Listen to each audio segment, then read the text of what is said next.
Hello beautiful souls. Good guy அப்படின்னு யாராச்சும் உங்க லைஃப்ல இருக்காங்களா? கண்டிப்பா இருப்பாங்க. எல்லார் லைஃப்லயும் இந்த குட் கை அப்படின்னு சொல்லிட்டு ஒருத்தரோ 2 பேரோ 3 பேரோ இல்ல நிறைய பேரோ கண்டிப்பா இருப்பாங்க. யாரா இந்த குட் கை அப்படின்னு கேக்குறீங்களா? சொல்றேன். எல்லார்கிட்டயும் நல்ல பேர் வாங்குவாங்க. இவங்களுக்கு கெட்ட பேரே இருக்காது. அடுத்து யோசிச்சேன், எப்படி நான் இவங்களால மட்டும் எல்லார்கிட்டயும் நல்ல பேர் வாங்க முடியுதுன்னு யோசிச்சதுல தெளிவான பதில் ஒண்ணு வந்தது.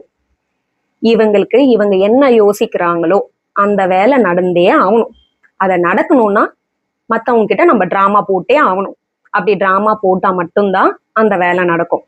அதனாலதான் அவங்களோட குட் புக்ஸ்ல டிராமா போட்டு பக்காவா இருக்காங்க.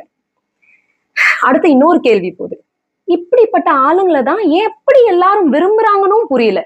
சுத்தி இருக்கிற எல்லாருக்குமே இந்த மாதிரி டிராமா போட்டு ஸ்வீட்டா பேசி காய நவுத்தி அவங்களுக்கு என்ன வேலை வேணுமோ அந்த வேலை நடக்கிறதுக்காக என்ன வேணாலும் பண்ணுவாங்க.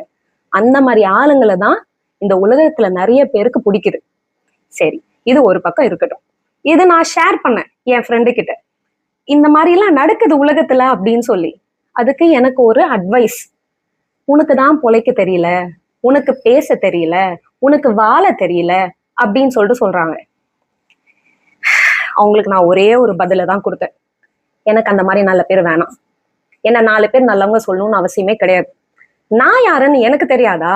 என்ன நல்லவன் நான் சொல்லிக்கிட்டா போதும், சுத்தி இருக்கிற யாரும் சொல்லணும்னு எனக்கு அவசியமே கிடையாது அப்படின்னு சொன்னேன். ஒரே பதில் தான், உன்னை திருத்தவே முடியாது, என்னை திருத்த வேணாம், நான் இப்படியே இருந்துட்டு போறேன், என்ன இப்போ? என்ன மாதிரி ஒரு 4 பேர் இருக்க மாட்டீங்களா? அந்த 4 பேர் எனக்கு போதும். இன்னொன்னு ஒரு சின்ன ரிக்வெஸ்ட், தயவு செஞ்சு இந்த மாதிரி டிராமா போட்டு நல்ல பேர் எடுக்கிறவங்கள என்கரேஜ் பண்ணாதீங்க. யோசிங்க, எப்படிடா இவங்களால மட்டும் இப்படி இருக்க முடியுது அப்படின்னு சொல்லிட்டு யோசிங்க கொஞ்சம். அப்பதான் நம்ம மாதிரி ஆளுங்களும் வாழ முடியும். சிவாய நமஹ.